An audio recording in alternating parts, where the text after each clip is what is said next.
welcome, welcome, welcome, welcome, welcome, welcome, welcome, welcome to WrestleCram. This is your boy, the host with the most, but humble. And I do mean humble.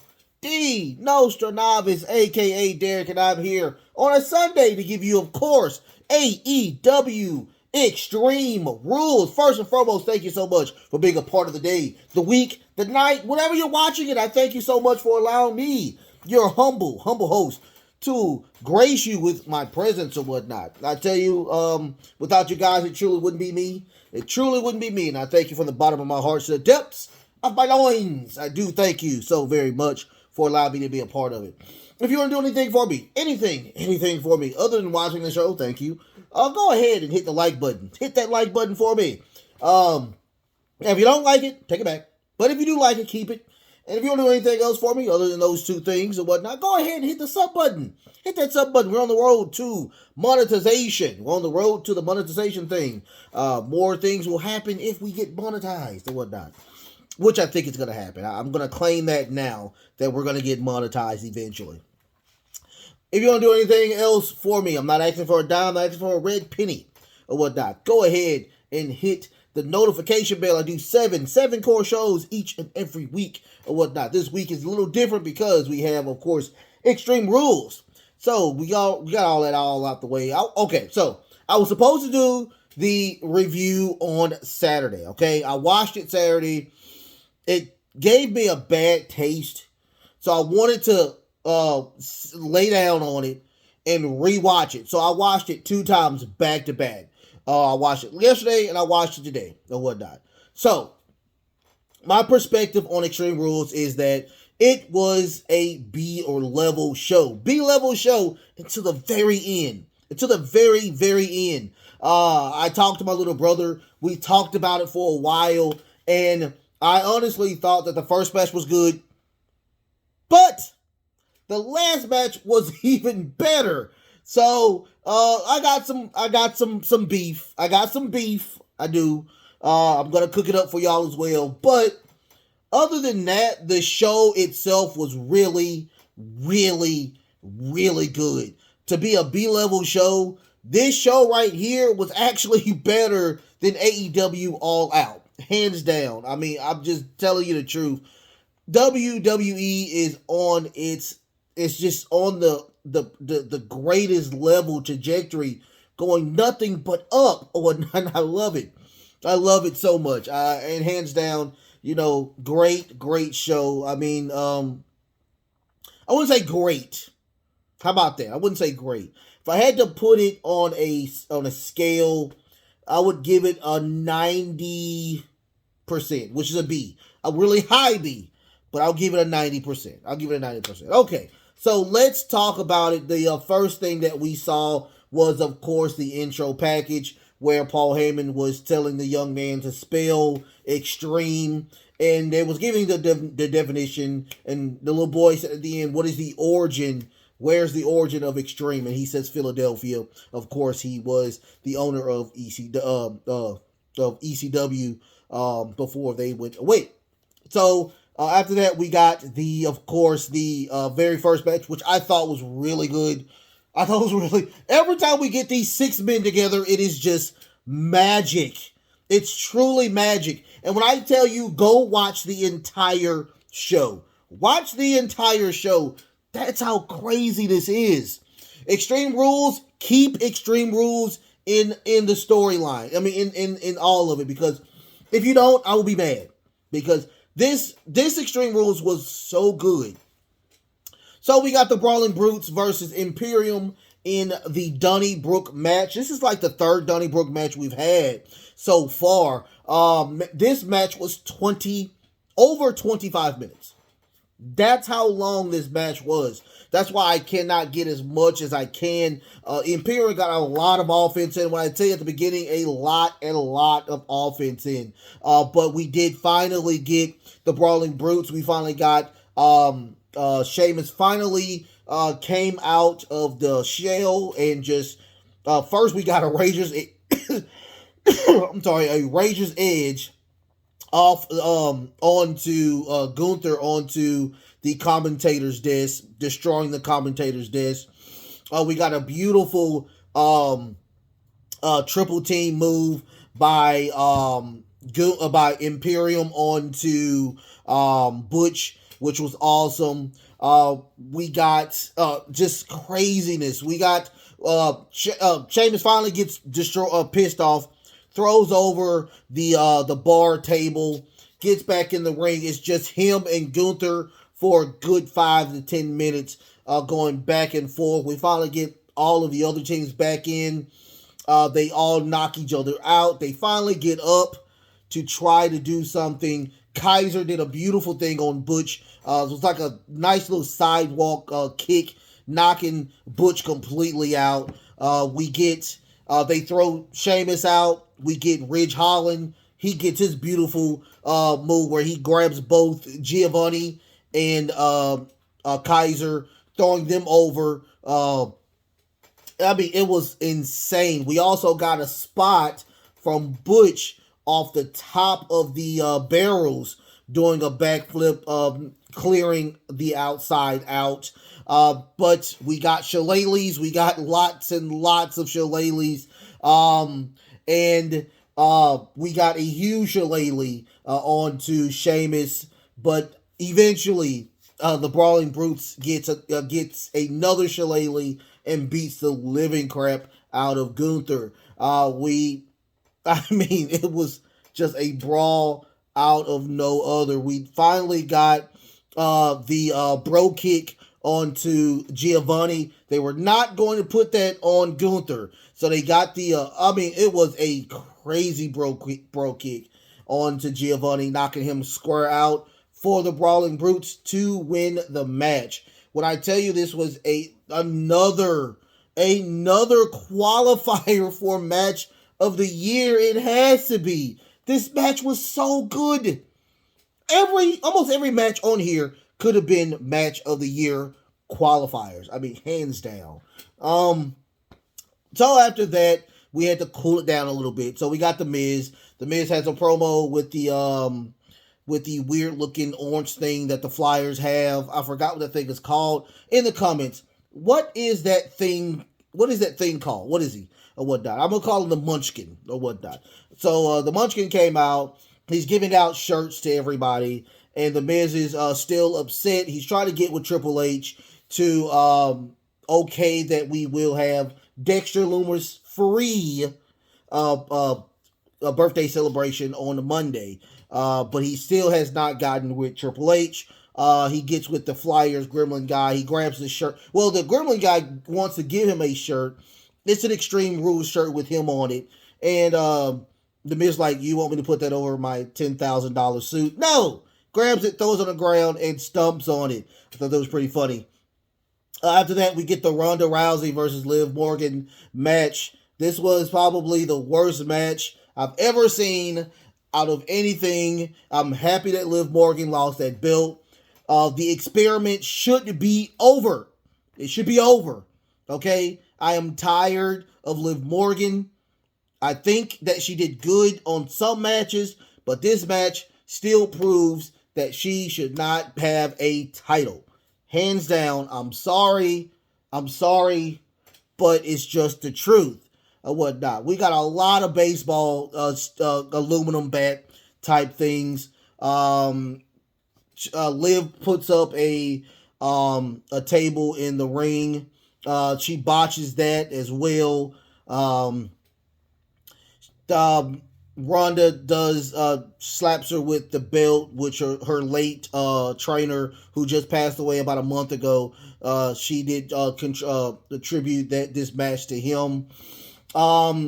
We get another spot where Liv does the move, what she did on Lacey, throwing Ronda onto the table and doing a suicide off of the table, knocking the table out. But Ronda does win. Ronda wins with a beautiful sleeper hold on Liv, knocking her out and smiling. I don't know why, but smiling. Ronda did win the match. I'm happy this match was over with. Goodness gracious, let it go. Let it go. All right. So after that, we get the Karrion Kross versus Drew McIntyre match. And this is a good old fashioned strap match. Good match as well. I thought it was a really creative match. And the cool thing about this match is that if you looked at SmackDown, where Karrion was destroying the side, the back of Drew McIntyre, you understand the match. Now, the ending was really good too, but you understand the match that he came in not at 100%. I'm thinking 40%, because if he was getting destroyed by Karrion on Friday. Remember, the show, the match is one day later, so he couldn't get back right with that. So he did get a lot of offense in. He did get some offense in, but a lot of whipping, lots of loud whipping. And then at the end, we did see them look at each other face to face. They both have a piece of the strap. They're both hitting each other with the straps. They're starting attacking each other with the straps. But we do get to the point where Drew is completely offense now, and he is attempting to do the Claymore. Scarlett gets in the way, sprays him with some bear mace, clearing that out to put the cross hammer onto Drew McIntyre for Karrion to win the match. When I said it was a good match, really good match, please go see this entire card. Fast forward the of course the Liv Morgan and Ronda Rousey match. So after that, we get, of course, the Miz still waiting on Triple H to talk to him about having a Dexter-free Loomis show, because his wife is going to give him a really great spectacle Monday. But we get that Gremlin guy coming back, and he's upset with him again. He's like, "Get away from me. Please get away from me," or whatnot. He's just mimicking him and all that. I thought that was pretty funny as well. After that, we get the Bianca Belaire versus Bayley match. This match was so good. So good. So good. I tell you, Bianca Belaire is so good. Bayley is so good. This match was so good. And I always talk about Jade Cargill, how beautiful she is. Bianca Belaire is so fine. She is so gorgeous. Like Montez Ford, congratulations. I'm so lost why I've never said that. Bianca Belaire is so gorgeous. She is so fine. And she is the John Cena of modern wrestling right now. Like, nobody can beat this young lady. So, these ladders have to be very, very, very heavy. Me being a guy and picking that ladder up, I guarantee I'll have trouble with it as well. That's the only gripe I had about it. But we did get where Bayley knocks the tunts, the stabilizers of the ladders to try to sandwich Bianca, but that didn't happen. She rips the ladder as well, putting it in the wedges of ring of the 1 and 2 ropes or whatnot. We also get a crazy ladder spot where Bianca is on the ladder and Bayley does a elbow on to Bianca Belaire. It looked so stiff, so bad. We did get a KOD, her knocked her completely out. Out comes, of course, Io Sky and Dakota Kai helping out. Now remember, Asuka and of course other itty bitty God, I'm thinking too hard. I'm thinking too hard. Alexa Bliss. Alexa Bliss. They are both injured. They're gone. So it's just Damage Control versus Bianca Belaire. But Bianca Belaire does something that John Cena even did. He did an attitude adjustment on the Big Show and Edge. She does she does the KOD on both Io Sky and Dakota Kai, erasing them out of the show altogether. We do get a rose plant. And also she puts the ladder onto Bianca Belaire, gets almost to the top. Bianca muscles out, throws it out. We get another, she grabs her again, does another KOD, but on the top of the broken ladder that was wedged into rope 1 and 2. And when I say this was the roughest spot, I can tell you, oh my God, her hands, her face, if you look at it, everything is just destroyed. She does win with that KOD. She gets on the top and, of course, wins the belt again. Well, not wins the belt, but retains the title again. That is second best match of the night on the three, I would say the Brawling Brutes and Imperial, Bianca Belaire and Bayley, and the main event, of course. After that, we get the Edge match, the I Quit match. Oh, my God. When I tell you this match was brutal, this match was probably the most brutal out of all of them. This, all brutal. So, they start in the ring. They head into the audience. This match had to be about 20 minutes as well. So they go outside. Edge grabs one of the hockey sticks, put it in his mouth, put it in Finn Balor's mouth, tries to submit him there. That didn't happen. We get a choke out by Finn Balor on the stair binders there. Didn't happen. They're on the pre-game table before the matches even start. They do their little predictions and whatnot. They're over there fighting. We get a crazy spot when it came to the triple spears, the triple coup de grace, but that's before that. We do get the point where, of course, Judgment Day comes out. They do their little thing, but Edge spears Finn Balor outside of the ring, clearing waste as well. We do see a spot with Dominic and Edge is just sitting there. Nobody else is there. Dominic tries to give him a handshake, but he kicks him square in the balls, throws him out. We get, of course, Rey Mysterio comes out. Rey Mysterio comes out to try to even the numbers. That didn't happen. We do get Dominic beating the living crap out of his dad. That was the end of that. We get so now after that we get Rhea Ripley. Rhea Ripley has a set of handcuffs, and they handcuff him. Finn goes and gets about two or three kendo sticks. They are beating the living shit out of Edge. Out comes Beth Phoenix. Beth Phoenix comes out, grabs the kendo stick, attacks Finn, attacks, of course, Damian Priest, and then after that it's just Beth Phoenix and Rhea Ripley. That comes to avail where, of course, we get a spear by Beth Phoenix, clearing waste. She grabs the key.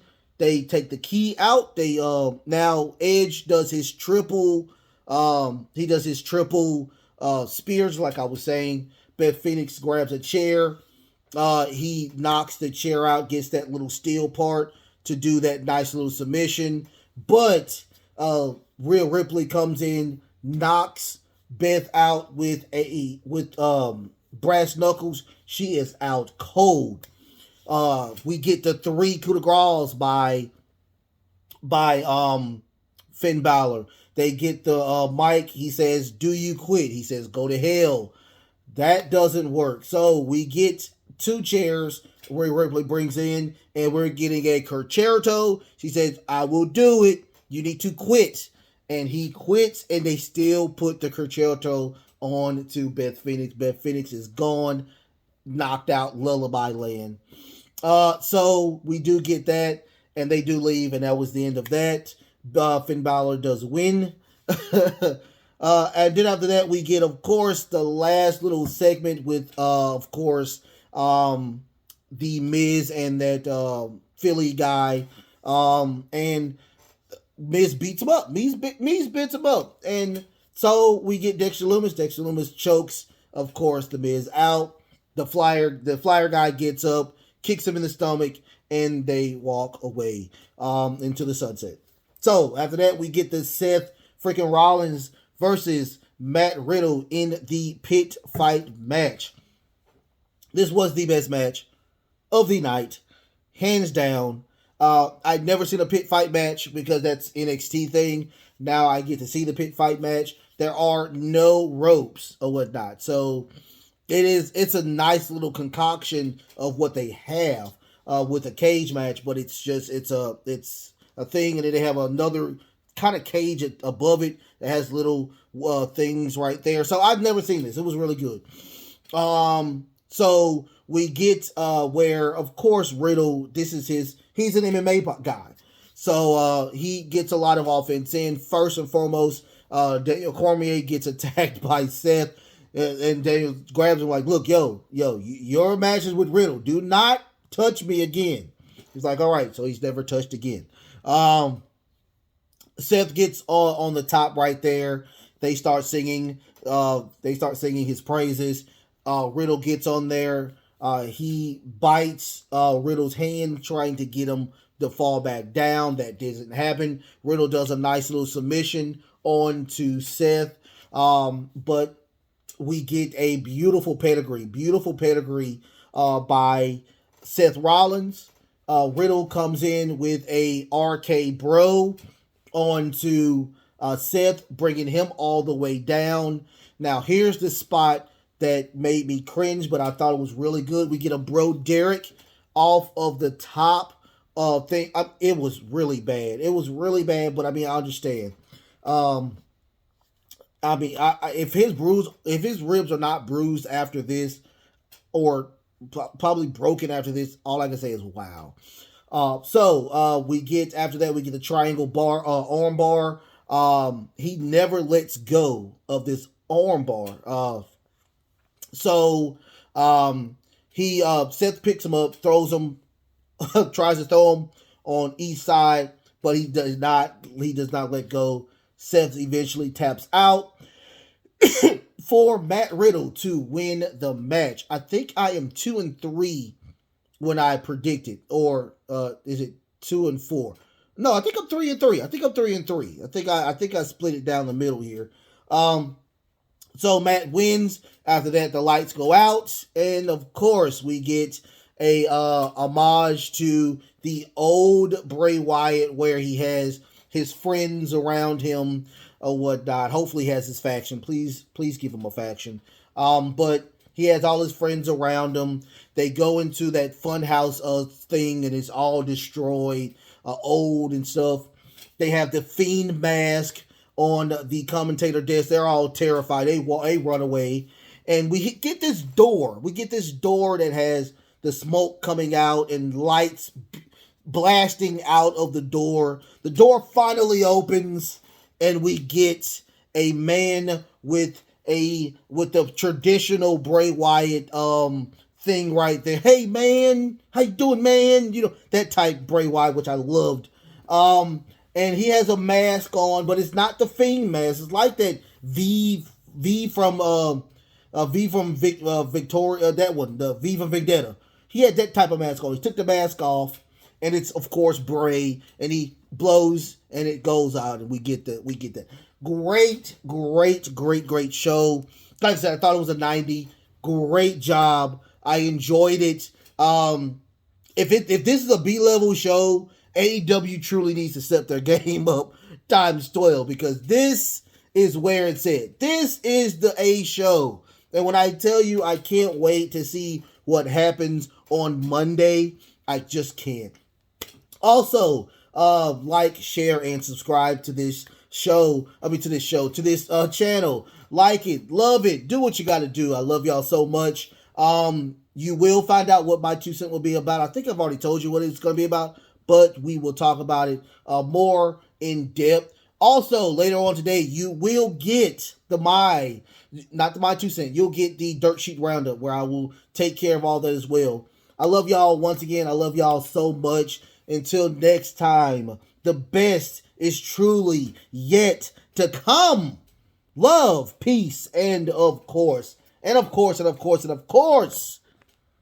wrestling.